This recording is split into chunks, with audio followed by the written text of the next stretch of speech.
तो हम अपने जीवन में किस प्रकार ऐसा एक चुनाव करें कि हमें रहना ज़िम्मेवारियों में ही है, कहीं अपने सोसाइटी की ऊपर हम इस तरह बोझ बन गए कि हमारे को इस परमात्मा ने जब बल बख्शा है एक अपना कर्म कराने के लिए, एक अपने परिवार को, अपने आप को चलाने के लिए, वो ज़िम्मेवारी चाहे आर्थिक रूप में हो या एक काम की रिस्पॉन्सिबिलिटी की किसी रूप में भी, उसको त्याग कर फिर एक सोसाइटी पे जहाँ हमें बोझ नहीं बनना। तो एक ओवरऑल तो इस प्रण का मतलब ये है कि गृहस्थ की जिम्मेवारियाँ निभाओ और अपने एक सोसाइटी के ऊपर लोड ना बन जाओ। पर अगर उसको माइक्रोस्कोपिकली और देखें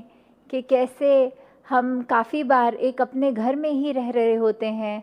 तो भी अपने घर के ऊपर ही बोझ बन गए होते हैं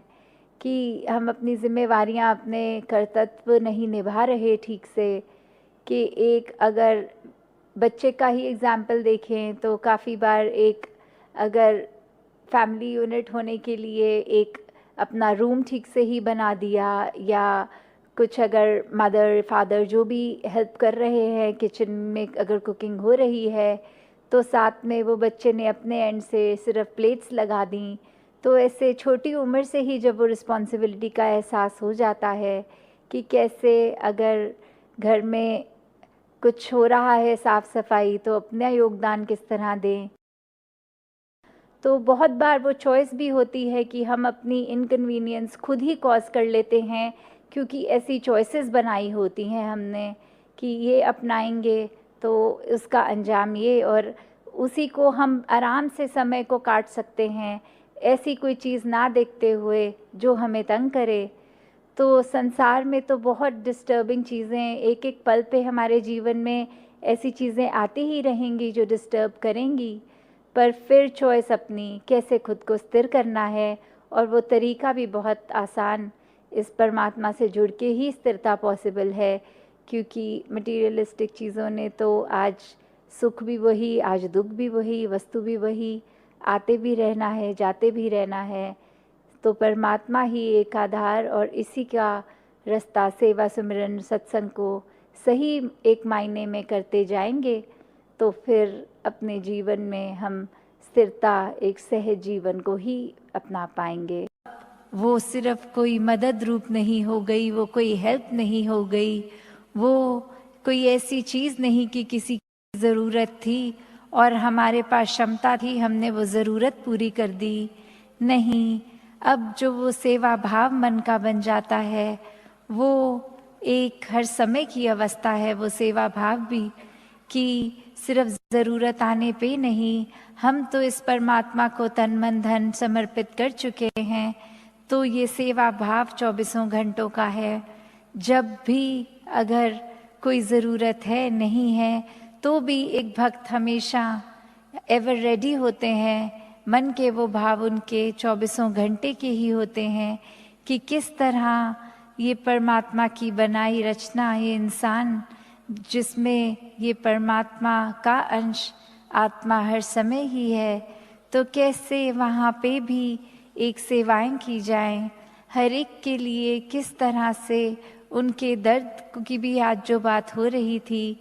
कि संतों की प्रेजेंस कुछ उस तरह नहीं होती जीवन में कि कोई जैसे टेम्पररी दवाई ले ली है, एक उस तरह का असर छोड़ते हैं, क्योंकि खुद भी एक के होते हैं संत, इस परमात्मा को ही मन में रखते हैं। तो आगे जिससे भी बात करते हैं वो आगे उनका भी विश्वास और पक्का होता जाता है। उनकी प्रेजेंस से ही संतों की एक अंदर मन में वो जो कामनेस आ जाती है, एक परेशानी कुछ हो भी तो इस तरह एक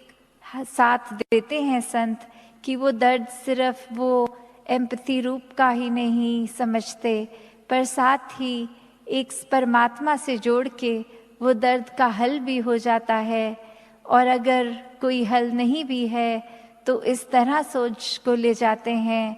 कि अब अगर परमात्मा ने ये स्थिति दी ही है तो इसको बेस्ट यूज़ कैसे करना है, उसमें ध्यान लगाया जाए। एक अगर चीज़ का सल्यूशन नहीं है तो कैसे स्थिति ही उस समय की इतना कुछ सिखा देगी, उसमें से हर चीज़ कैसे गहराई तक जाकर एक सीख लेनी है। तो बात वही कि जब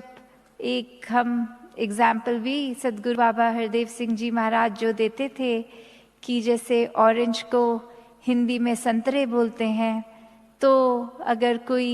एक जैसे अक्सर हम देखते हैं कुछ कंट्रीज़ में वेजिटेबल्स एंड फ्रूट्स को कार्ट्स पे बेचते हुए वो उनके नाम भी लेते हैं, तो ऐसे ही एक व्यक्ति संतरे बेचते हुए जब कह रहा था अच्छे संतरे,